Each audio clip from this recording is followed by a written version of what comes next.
Hello students, in this video I am giving the introduction of statistics. I am Dr. Vijay Kumar Kulkarni, Associate Professor, Government College.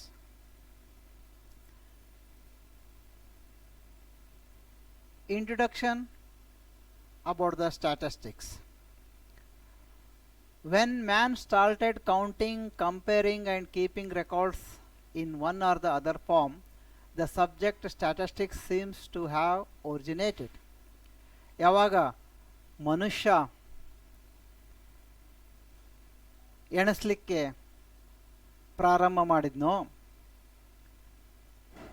Compare ಮಾಡಲಿಕ್ಕೆ ಪ್ರಾರಂಭ ಮಾಡಿದ್ನೋ, ಯಾವಾಗ ಮಾಹಿತಿಗಳನ್ನು ದಾಖಲು ಮಾಡಲಿಕ್ಕೆ ಪ್ರಾರಂಭ ಮಾಡಿದನೋ ಆವಾಗ ಬಹುಶಃ ಈ ಸ್ಟ್ಯಾಟಿಸ್ಟಿಕ್ಸ್ ಸಂಖ್ಯಾಶಾಸ್ತ್ರದ ಉದಯ ಆಯ್ತು ಅನ್ಬೋದು. Statistics is not A new subject. It's as old as the man on the earth. ಮನುಷ್ಯ ಯಾವಾಗಿದ್ನೋ ಅವಾಗಿಂದ ಇದು ಸ್ಟ್ಯಾಟಿಸ್ಟಿಕ್ಸ್ ಅದ. ಆದರೆ ಏನಾಗ್ಯದ, ಸ್ಟ್ಯಾಟಿಸ್ಟಿಕ್ಸ್ ಅಂತ ಗೊತ್ತಿದ್ದಿಲ್ಲ ನಮ್ಗೆ ಅಷ್ಟೆ. ಮೊದಲಿಂದ ಈ ಸ್ಟ್ಯಾಟಿಸ್ಟಿಕ್ಸನ್ನು ಉಪಯೋಗ ಮಾಡ್ಕೋತೇ ಬಂದಾರ, ಆದ್ರೆ ಅದಕ್ಕೆ ಸ್ಟ್ಯಾಟಿಸ್ಟಿಕ್ಸ್ ಅಂತ ಅಂತಿದ್ದಿಲ್ಲ. ಯಾವಾಗ ಮನುಷ್ಯ ತನ್ನ ಬುದ್ಧಿಮತ್ತೆ, ತನ್ನ ವಿಚಾರಗಳನ್ನು ಹೇಳಲಿಕ್ಕೆ ಪ್ರಾರಂಭ ಮಾಡ್ದವ. ಹೆಂಗಪ್ಪ ಅಂದ್ರೆ, ತನ್ನ ಕುಟುಂಬದೊಳಗೆ ಎಷ್ಟು ಮಂದಿ ಇದ್ದಾರೆ, ತಮ್ಮ ಮನ್ಯಾಗ ಎಷ್ಟು ಪ್ರಾಣಿಗಳನ್ನು ಸಾಕ್ಯಾರ, ಸಾಕು ಪ್ರಾಣಿ ಅಂದರೆ ಹುಲಿ ಕರಡಿ ಸಿಂಹ ಅಲ್ಲ, ತಮ್ಮ ಮನೆಯೊಳಗೆ ಸಾಕು ಪ್ರಾಣಿಗಳನ್ನು ಎಷ್ಟವ ಸಾಕು ಪ್ರಾಣಿ, ನಾಯಿ, ಬೆಕ್ಕು, ಕುರಿ, ಆಕಳ, ಎತ್ತು, ಎಮ್ಮೆ ಇವೆಲ್ಲ. ಹಂಗೆ ಪ್ರಾರಂಭ ಮಾಡಿದಾಗ ಮತ್ತು ಸಾವಿರಾರು ವರ್ಷಗಳ ಹಿಂದೆ ಆವಾಗ ನಾಣ್ಯಗಳ ಚಲಾವಣೆ ಇದ್ದಿದ್ದಿಲ್ಲ, ಆದರೂ ಮನುಷ್ಯ ಜೀವಿಸ್ತಿದ್ದ. ಹೆಂಗೆ ತನಗೆ ಅವಶ್ಯಕತೆ ಇದ್ದಂಥ ವಸ್ತುಗಳನ್ನು ತಗೊಳ್ಳೋಕ್ಕೆ, ತನಗೆ ಬೇಕಾದಂತಹ ಸಾಮಾನುಗಳನ್ನು ತಗೊಳ್ಳೋಕ್ಕೆ ಏನು ಮಾಡ್ತಿದ್ದ, ತನ್ನ ಹತ್ರ ಇದ್ದಂತಹ ತಾನು ಬೆಳೆದಂಥ ದವಸ ಧಾನ್ಯಗಳನ್ನು ತನ್ನ ಮನೆಗೆ ಎಷ್ಟು ಬೇಕೋ ಅಷ್ಟು ಇಟ್ಕೊಂಡು ಹೆಚ್ಚಿಗಾಗಿದ್ದನ್ನು ತೊಗೊಂಡು ಹೋಗ್ತಿದ್ದ. ತೊಗೊಂಡೋಗಿ ಭಾಳಷ್ಟು ಜನ ಎಲ್ಲರೂ ಒಂದು ಕಡೆ ಕೂಡ್ತಿದ್ದರು. ಹಿಂಗೆ ತಮ್ಮಲ್ಲಿ ಬೆಳೆದಿದ್ದಂತಹ, ತಮ್ಮಲ್ಲಿ ಹೆಚ್ಚಿಗಾಗಿದ್ದಂತಹ ಒಂದು ದವಸ ಧಾನ್ಯ ಸಾಮಾನುಗಳನ್ನು ತೊಗೊಂಡು ಬರ್ತಿದ್ರು, ಒಬ್ರಿಗೊಬ್ಬರು ಎಕ್ಸ್ಚೇಂಜ್ ಮಾಡ್ಕೋತಿದ್ರು. ಅದು ಹೆಂಗೆ, ಇನ್ ದ ನ್ಯೂಮರಿಕಲ್ ಟರ್ಮ್ಸ್. ನಾವು ಒಂದು ಸೇರು ಜೋಳ ಕೊಟ್ಟನೆ ಅಂದ್ರೆ ಅವ ಒಂದು ಸೇರು ರಾಗಿನೋ ಗೋಧಿನೋ, ಅವ್ರ ಹತ್ರ ಯಾವ್ದು ಜಾಸ್ತಿ ಇರ್ತದೆ ಅದು. ಹಿಂಗೆ ಅವ್ರದ್ದೇ ಒಂದು ಮೇಜರ್ಮೆಂಟ್ಸ್ ನ್ಯೂಮರಿಕಲ್ ಟರ್ಮ್ಸ್ ಒಳಗೆ ಎಕ್ಸ್ಚೇಂಜ್ ಮಾಡ್ಕೋತಿದ್ರು. ಅದಕ್ಕೆ ಏನಂತಿದ್ರು, ಬಾರ್ಟರ್ ಸಿಸ್ಟಮ್ ಅಂತಿದ್ರು. ಯಾವಾಗ ಮನುಷ್ಯ ಒಂದು ಸಮಾಜದಲ್ಲಿ ಇರಲಿಕ್ಕೆ ಪ್ರಾರಂಭ ಮಾಡ್ದ, when man starts living in a society, then keeping records of many social aspects which becomes a necessary. ಏನಪ್ಪ ಅವು, farmers needed the record of the climate condition during a year. ರೈತರಿಗೆ ಒಂದು ವರ್ಷ ಒಳಗೆ ಯಾವ್ಯಾವ ತಿಂಗಳದಾಗ ಏನೇನು ಮಾಡಬೇಕು ಅನ್ನೋದ್ರ ಬಗ್ಗೆ ಲೆಕ್ಕ ಇಡ್ಲಿಕ್ಕೆ ಸ್ಟಾರ್ಟ್ ಮಾಡಿದರು. ಮಳೆಗಾಲ ಯಾವಾಗ ಬರ್ತದೆ, ಯಾವ ತಿಂಗಳದಾಗ ಮಳೆ ಸ್ಟಾರ್ಟ್ ಆಗ್ತದೆ, ಯಾವಾಗ ಬಿತ್ತಬೇಕು, ಯಾವಾಗ ಗೊಬ್ಬರ ಹಾಕಬೇಕು, ಯಾವಾಗ ಸುಗ್ಗಿ ಮಾಡಬೇಕು, ಯಾವಾಗ ಬೆಳೆ ತೆಗಿಬೇಕು, ಸುಗ್ಗಿ ಮಾಡಬೇಕು. Doctors needed the record of effect of different herbals of different diseases. ಯಾವ್ಯಾವ ರೋಗಕ್ಕೆ ಯಾವ ಮದ್ದುಗಳು ಅಂತ ಅವರು ಬರೆದಿಡ್ಲಿಕ್ಕೆ ಸ್ಟಾರ್ಟ್ ಮಾಡಿದರು, ದಾಖಲೆ ಮಾಡ್ಲಿಕ್ಕೆ ಸ್ಟಾರ್ಟ್ ಮಾಡಿದರು. So these informations were passed from one person to another person, from one generation to another generation. ಅವ್ರಿಗೆ ಗೊತ್ತಿಲ್ದಂಗೆ ಈ ಸಂಖ್ಯಾಶಾಸ್ತ್ರ ಸ್ಟ್ಯಾಟಿಸ್ಟಿಕ್ಸ್ನ ಉಪಯೋಗ ಮಾಡ್ತಾ ಇದ್ದರು, ಬಟ್ ಅದಕ್ಕೆ ಸ್ಟ್ಯಾಟಿಸ್ಟಿಕ್ಸ್ ಅಂತ ಇದ್ದಿಲ್ಲ. ಇನ್ನು ನಾವು ನಮ್ಮ ರಾಜರುಗಳನ್ನು ನೋಡಿದರೆ ರಾಜರುಗಳು ಈ ಸಂಖ್ಯಾಶಾಸ್ತ್ರವನ್ನು ಸಹಿತ ಉಪಯೋಗ ಮಾಡಿಕೊಂಡ್ರು. ಹಾಗೆ the population of their Kingdom, ತಮ್ಮ ರಾಜ್ಯದ ಎಷ್ಟು ಜನ ಇದ್ದಾರೆ ತಮ್ಮ ರಾಜ್ಯದಾಗ, and the soldiers in their army, land army ಎಷ್ಟಿದೆ, ಕಾಲ್ದಳ ಎಷ್ಟಿದೆ, ಕುದುರೆ ಸೋಲ್ಜರ್ಸ್ ಎಷ್ಟು ಜನ ಇದ್ದಾರೆ, ಬಿಲ್ ವಿದ್ಯೆದಾಗ ಫೇಮಸ್ ಇದ್ದವ್ರು ಎಷ್ಟು ಜನ ಇದ್ದಾರೆ, ಖಡ್ಗ ಪರ್ಫೆಕ್ಟ್ ಇದ್ದವ್ರು ಎಷ್ಟು ಜನ ಇದ್ದಾರೆ, how much tax was collected, expenditure ಎಷ್ಟಾಯಿತು, ವಾಲ್ಯೂಮ್ ಆಫ್ ಟ್ರೇಡ್ಸ್, ಲ್ಯಾಂಡ್ಸ್ ಎಷ್ಟಿದೆ, ಇದೆಲ್ಲದರ ಬಗ್ಗೆ ಅವರು ಲೆಕ್ಕ ಇಡ್ತಾಯಿದ್ರು. To maintain all these they have appointed different persons in the different departments to keep the records. ಹಿಂಗ ಈ statistics was used in the ancient days, but it was not called as statistics. Instead, it was related to the statecraft antidru. So all these we get the information from the ತರ್ಕಶಾಸ್ತ್ರದಿಂದ ನಮಗೆ ಗೊತ್ತಾಗ್ತದೆ. So this is all about the introduction of the statistics. When we come to the origin and growth of the statistics, the origin of the statistics was originally derived from the Latin word status, Italian state, and German word statistic, meaning a political state.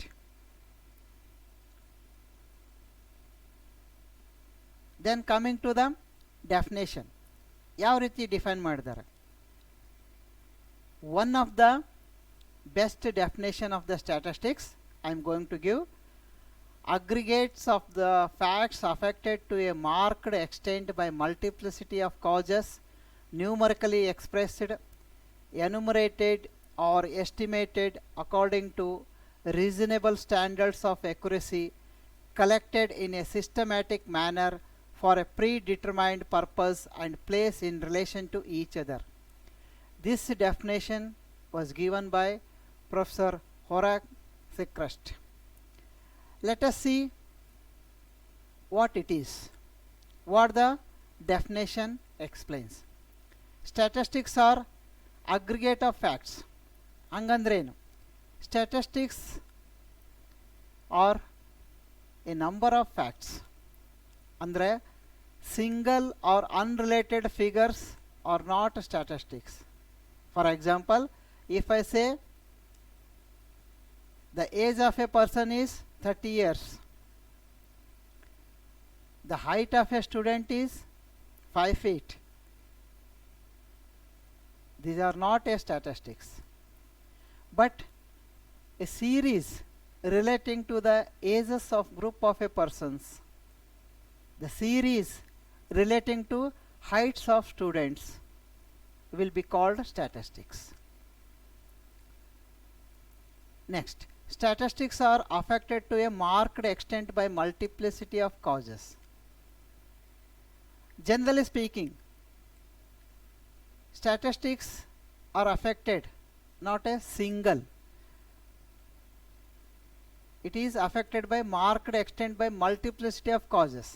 Example ತಗೋಬೇಕಂದ್ರೆ, the price of a commodity affected by conditions of supply, demand, imports, exports, and large number of other factors.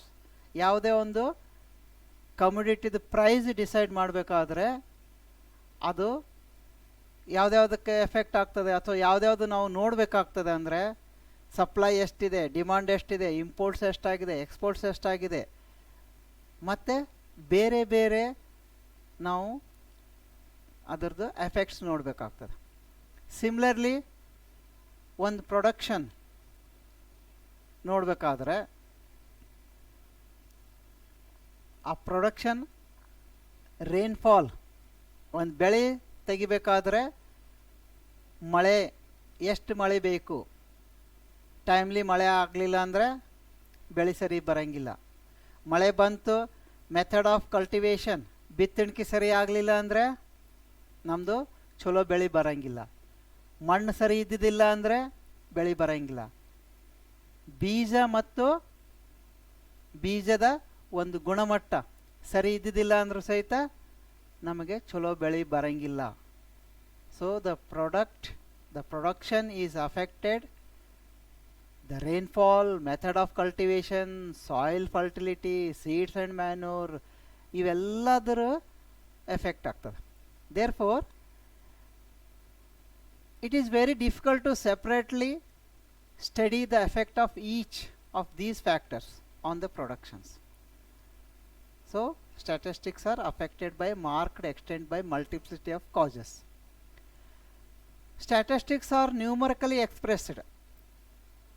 We can express the statistics in numbers only. Quantitative data ಅಂತೀವಿ.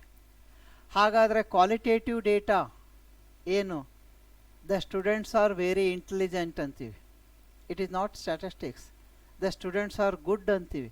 It is not statistics. They are very old ಅಂತೀವಿ. These are not constitute statistics. Admissions of the BCom third SEM student ಅಥವಾ admission of BCom third SEM are increased in this year ಅಂತೀವಿ. rapidly increasing ಅಂತೀವಿ. it is not statistics. ಯಾವುದೇ ಬೆಳೆ production of any crop ಭಾಳ ಆಗ್ಯದ ಅಂತ ಹೇಳ್ತೀವಿ. these are not constitute statistics. they should be expressed numerically. Statistics are enumerated or estimated according to reasonable standard of accuracy ಅಂತೆ. ಏನು ನಾವು ಯಾವುದೇ ಒಂದು statistics data should B collected. ಹೇಗೆ ನಮ್ಮದು ಸ್ಕೋಪ್, ನಾವು ಯಾವ ಏರಿಯಾದಲ್ಲಿ ಕಲೆಕ್ಟ್ ಮಾಡಬೇಕಂತೀವಿ, ಎನ್ಕ್ವೈರಿ ಮಾಡಿ ನಮ್ಮ area of the scope of area ಸಣ್ಣದಿತ್ತು ಅಂದರೆ ಆ್ಯಕ್ಚುಯಲ್ ಕೌಂಟಿಂಗ್ ನಾವು ಮಾಡ್ತೀವಿ. ಅದೇ ಸ್ಕೋಪ್ ಆಫ್ ಏರಿಯಾ ಭಾಳ ಇತ್ತಂದರೆ ಎಸ್ಟಿಮೇಟ್ ಮಾಡ್ತೀವಿ. Estimate cannot be as accurate or precise as actual measurement. ಅದಕ್ಕೆ ರೀಸನೇಬಲ್ ಸ್ಟ್ಯಾಂಡರ್ಡ್ ಆಫ್ ಅಕ್ಯುರಸಿ ತಗೋಬೇಕಾಗ್ತದೆ. Statistics are collected in a systematic manner. Statistics ಅಥವಾ statistical data must be collected in a systematic manner. For collecting the data in statistics, we are having different methods. Primary method ಅಂತಿದೆ, secondary method ಅಂತಿದೆ. Primary methodದಲ್ಲಿ ಮತ್ತೆ ಬಹಳಷ್ಟು methods ಅವೆ. By using these systematic manner, we can collect the correct data. ಅದನ್ನು ಬಿಟ್ಟು ನಾವು ಎಲ್ಲೋ random ಆಗಿ ಅವ್ರ ಹತ್ರ ಒಂದು ಸ್ವಲ್ಪ ಡೇಟಾ ತೊಗೊಂಡೆ, ಮತ್ತೊಬ್ಬರ ಹತ್ರ ಒಂದು ಸ್ವಲ್ಪ ಡೇಟಾ ತೊಗೊಂಡ್ರೆ ನಮ್ಮದು ಅಕ್ಯುರೇಟ್ ರಿಸಲ್ಟ್ ಬರೋಂಗಿಲ್ಲ. Statistics are collected for a predetermined purpose. ನಾವು ಯಾವುದೇ ಸ್ಟ್ಯಾಟಿಸ್ಟಿಕ್ಸ್ ಡೇಟಾ ಕಲೆಕ್ಟ್ ಮಾಡಬೇಕಾದ್ರೆ ಅಡ್ವಾನ್ಸ್ ಆಗಿ ಯಾವ ಕಾರಣಕ್ಕೆ ನಾವು ಈ ಡೇಟಾ ಕಲೆಕ್ಟ್ ಮಾಡ್ತಾ ಇದ್ವಿ ಅಂತ ಹೇಳಬೇಕು. The purpose for which we are collecting the data should B defined in advance. ಅಂದರೆ ಅದ್ರ ಪ್ರಕಾರನೇ ಅದಕ್ಕೆ ತಕ್ಕ ಹಾಗೆ ನಾವು ಡೇಟಾ ಕಲೆಕ್ಟ್ ಮಾಡಲಿಕ್ಕೆ ಆಗ್ತದೆ.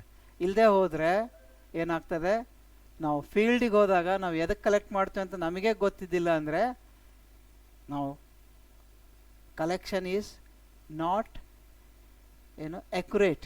ಅದರಿಂದ ಏನಾಗ್ತದೆ, ವ್ಯಾಲಿಡ್ ಕನ್ಕ್ಲೂಷನ್ ತೊಗೊಳಕ್ಕೆ ಬರೋಂಗಿಲ್ಲ. Statistics should be placed in relation to each other ಅಂತೀವಿ. ಅಂದರೆ ಸ್ಟ್ಯಾಟಿಸ್ಟಿಕಲ್ ಡೇಟಾ ನಾವೇನು ಕಲೆಕ್ಟ್ ಮಾಡ್ತೀವಿ ಅದು ಕಂಪ್ಯಾರಿಸನ್ಕ ಮಾಡ್ತೀವಿ, ಕಂಪ್ಯಾರಿಸನ್ ಸಲುವಾಗಿ. ಆ ಕಂಪ್ಯಾರಿಸನ್ ಮಾಡಬೇಕಾದ್ರೆ the data should be homogeneous ಇರಬೇಕು. ಹೇಗಪ್ಪ ಅಂದ್ರೆ heights of the students and heights of the trees ಇವೆರಡು ಕಂಪೇರ್ ಮಾಡ್ಲಿಕ್ಕೆ ಆಗ್ತದ? ಆಗೋದಿಲ್ಲ, because they are heterogeneous. Trees ಹೈಟೇ ಬೇರೆ, ಸ್ಟೂಡೆಂಟ್ಸ್ ಹೈಟೇ ಬೇರೆ. Therefore such figure do not come under the category of statistics. For comparing, we need the homogeneous data. So all these gives the meaning of the definitions. When coming to the characteristics, what are the characteristics? The characteristics are the same, which are I have discussed it just now in the definition. Statistics are aggregate of facts. Statistics must be numerically expressed. Statistics should be collected for a predetermined purpose. Statistics should be collected in a systematic manner. Ivellanu characteristics ive. Then we shall see the what are the functions of the statistics. Following are the some important functions. Enu, it presents facts in a definite form. It simplifies mass of figures. It facilitates comparisons. It helps in formulating and testing hypotheses. It helps in prediction. It helps in the formulation of suitable policies. Andrenu statistics namage facts and figures collect ಮಾಡಿದಂಥ facts and ಫಿಗರ್ಸನ್ನು ಒಂದು definite ಫಾರ್ಮ್ದಲ್ಲಿ present ಮಾಡಲಿಕ್ಕೆ ಅನುಕೂಲ ಮಾಡಿಕೊಡ್ತದೆ. ಇದೊಂದು ಸ್ಟ್ಯಾಟಿಸ್ಟಿಕ್ಸ್ದ ಗುಣಧರ್ಮ, functions. ಆಮೇಲೆ ಭಾಳಷ್ಟು ಫಿಗರ್ಗಳನ್ನು collect ಮಾಡಿರ್ತೀವಿ. It helps us to simplifies those figures. ಆಮೇಲೆ ಕಂಪ್ಯಾರಿಸನ್ಗೆ ಅನುಕೂಲ ಮಾಡಿಕೊಡ್ತದೆ. One of the important techniques of the statistics is testing of hypothesis. Testing of hypothesis ನಾವು ಮಾಡಲಿಕ್ಕೆ ಅನುಕೂಲ ಮಾಡಿಕೊಡ್ತದೆ ಸ್ಟ್ಯಾಟಿಸ್ಟಿಕ್ಸ್ ಫಂಕ್ಷನ್. ಆಮೇಲೆ ಪ್ರಿಡಿಕ್ಷನ್ ಮಾಡಲಿಕ್ಕೆ ಸಹಾಯ ಮಾಡ್ತದೆ. ಮುಂದೆ ಆಗೋದನ್ನು ಪ್ರಿಡಿಕ್ಷನ್ ಮಾಡಲಿಕ್ಕೆ ಅನುಕೂಲ ಮಾಡಿಕೊಡ್ತದೆ. ಇದಕ್ಕೊಂದು ಎಕ್ಸಾಂಪಲ್ ಹೇಳಬೇಕಂದ್ರೆ, ಈಗ ಒಂದು ತಿಂಗಳ ಹಿಂದೆ ಟಿ ವಿದಾಗ ನೋಡಿರ್ಬೇಕು ನೀವು, ನ್ಯೂಸ್ದಲ್ಲಿ ಎಲ್ಲ ನ್ಯೂಸ್ ಚಾನಲ್ದಲ್ಲಿ ಇನ್ನು 3 ದಿವಸಗಳ ಕಾಲ ಮಳೆ, ಕರ್ನಾಟಕದ ರಾಜ್ಯಾದ್ಯಂತ ಮಳೆ ಇದೆ, ಜೋರಾದ ಮಳೆ ಅಂತ. ಅದರಂಗೆ ನಾವು ಸಹಿತ ನೋಡಿದ್ವಿ, ಕರ್ನಾಟಕದ ತುಂಬ ಹಗಲು ರಾತ್ರಿ ಅನ್ನಲಾರ್ದ ಮಳೆ ಬಂತು.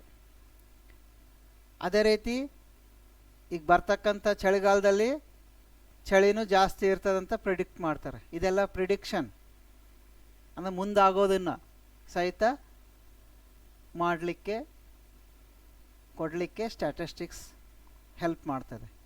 ಆಮೇಲೆ policies, suitable policies.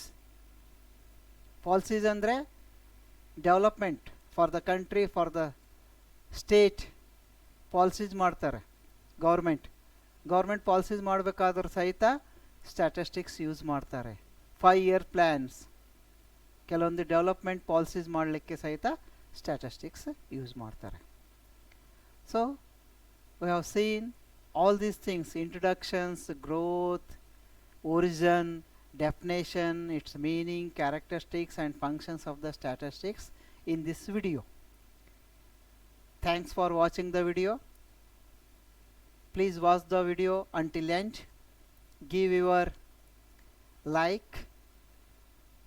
your likes and comment so that I can improve, and it will help me for developing